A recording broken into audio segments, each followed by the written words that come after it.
Jeg har virksomheden Sunfactor ApS, beliggende midt på Sjælland, opstartet i 2012. Sunfactor tilbyder installation og service af solcelleanlæg.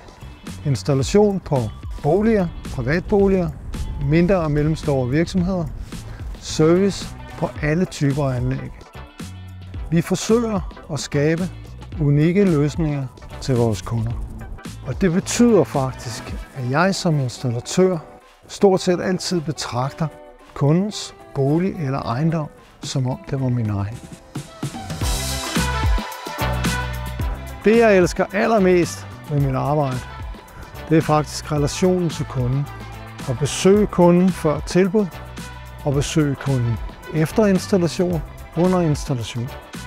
De relationer, jeg har med kunderne, bliver nogle gange meget tætte, og af samme grund får jeg de fleste af mine opgaver fra reference. I de 10 år, at systemet har været installeret, har vi kun haft god service fra Bjarne. Bjarne har altid sin telefon på sig, så vi kan komme i kontakt med ham.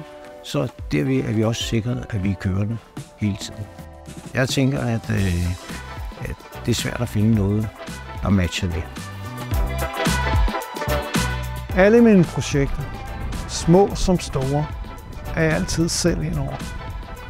Jeg laver selv planlægning, laver aftaler med eksterne håndværkere, installatører og deslignende.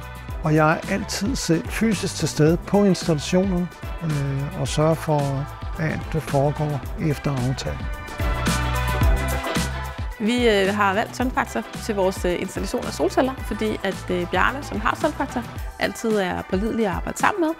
Og han gør hele installationen færdig, og det var vi godt klar over, da vi indgik samarbejdet. Det, som vi allerbedst kan lide ved samarbejdet med Sunfactor, er, at det er et gnidningsfrit samarbejde, det er en installation, der bliver gjort færdig, og det er et tillidsfuldt samarbejde. Og det er meget, meget vigtigt for os. Vi har været meget tilfredse med samarbejdet med Sunfactor. Det har været en fuldstændig gnidningsfri installation. Jeg er 64 år i dag, og i princippet så kunne jeg gå på pension om nogle få år. Men jeg er meget glad for mit arbejde. Men jeg vil gerne blive ved en del år endnu, og primært serviceområdet interesserer mig.